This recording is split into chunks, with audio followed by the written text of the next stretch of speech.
Welcome to Looking at the Markets with David Modell, trading with the Parabolic SAR. That's the Parabolic Stop and Reverse. It's a really exciting indicator. I like this one a lot, and I suggest that you try it out with demo or virtual trading. Do not test out any indicator with real money. Okay, you want to make sure it works first before you commit any capital to it. And there's no guarantee that it'll work. All right, no guarantees here. Might not work, so that's why you test it out with fake money, not real money. All right, so I am on tradingview.com right now. I want to give them credit for these charts. This is the Apple stock chart, 5-minute stock chart. So each of these candles represents 5 minutes of price action. I like the Parabolic SAR with the 5-minute candles if you are an intraday type of trader. You can also use 1-minute candles, 2, 3, 5-minute candles, that's fine. If you're more of a swing trader, you might want to consider 4-hour candles, daily candles, that type of thing with the Parabolic SAR indicator. I also want to give credit to J. Wells Wilder for coming up with this pretty amazing indicator. I really like it a lot, and I'm going to tell you right now why I like it. Because not only can you enjoy the run-ups, but it gets, as soon as the trade gets nasty, as soon as the price action, the candles get nasty, it takes you out pretty quickly. Pretty quickly. I'm not guaranteeing that you won't lose anything. You can lose money with this, but before it gets really, really bad, oftentimes it'll take you out so fast that the loss can be minimized sometimes. All right, and you can avoid huge drawdowns a lot of the time. All right, so you're letting your winners run, but just as importantly, you're cutting your losses short, cutting your losers short. And that is so important, especially if you're a day trader, intraday trader. So what you can do if you want is, first of all, just a quick recap. These are 5-minute candles for Apple stock, and the plus signs, this is the indicator. They're little dots or plus signs depending on the size. And generally speaking, it's considered bullish if the candles are above the little dots or plus signs, okay? And it's considered bearish, generally speaking, if the candles are below the indicator, the little dots. I mean, that's pretty simple, right? I like the simplicity of it as well.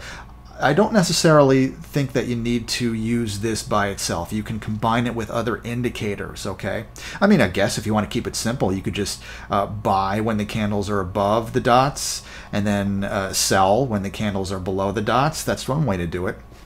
What you can also do is just avoid the first, let's say, half hour, maybe even the first hour of the trading day, if it's stocks, let's say. All right, because you're going to get a lot of, oh, the candles are above, oh no, they're below, oh no, they're above again, right?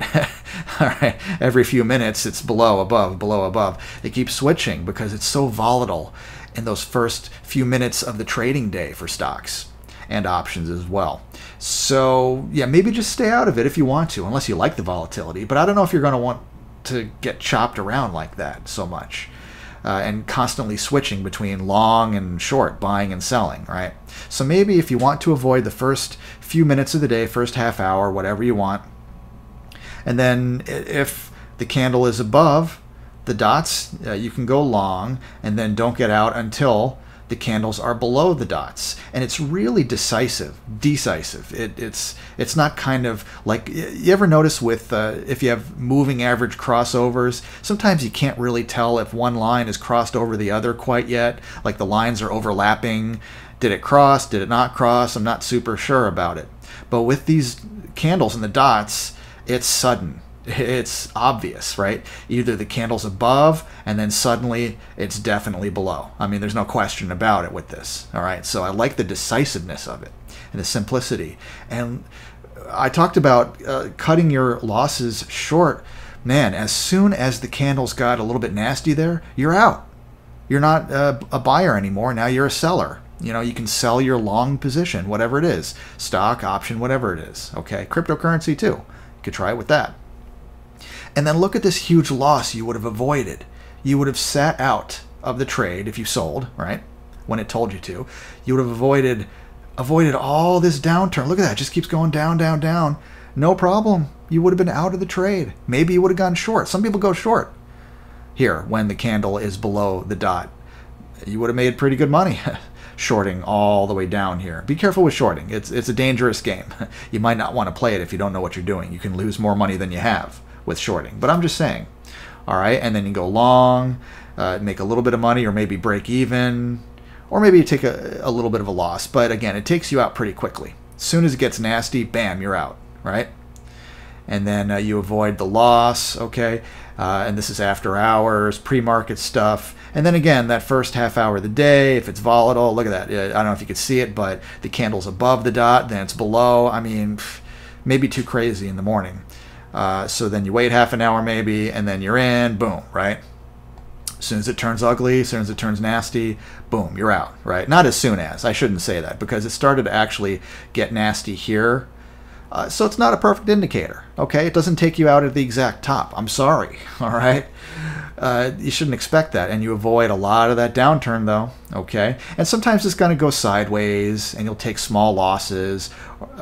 You know what, though? Sometimes you get those big run-ups, though, and that's when you do really well. And again, you're cutting those losses short fairly quickly. So, just to recap, test it out with fake money, not with real money. Virtual demo trading, okay? Make sure it works. And if you do commit real capital to it, have an exit strategy, which can be, you know, when the dots flip, right? When the candles and the dots flip. That's one way to do it, but maybe also have another exit strategy just in case, because there can be really nasty gap downs sometimes, okay? And you could lose a lot of money with this, potentially. And combine it with other indicators, test it out with the demo trading, see how it works with other indicators, because you might not want to use this just by itself. You might want to try to sharpen your skills with combining indicators, and that's okay. There's nothing wrong with trying that out. And then see if you like it, okay? And try different time frames as well. It doesn't have to be 5-minute candles like I'm using now. So I hope this was helpful to you. These are my thoughts on trading the Parabolic SAR. As you can tell, I'm pretty excited about this indicator. Hope you like it. Let me know your thoughts in the comments if you want to. If you tried it out, what do you think? So thanks a lot for watching and listening. More videos are coming soon.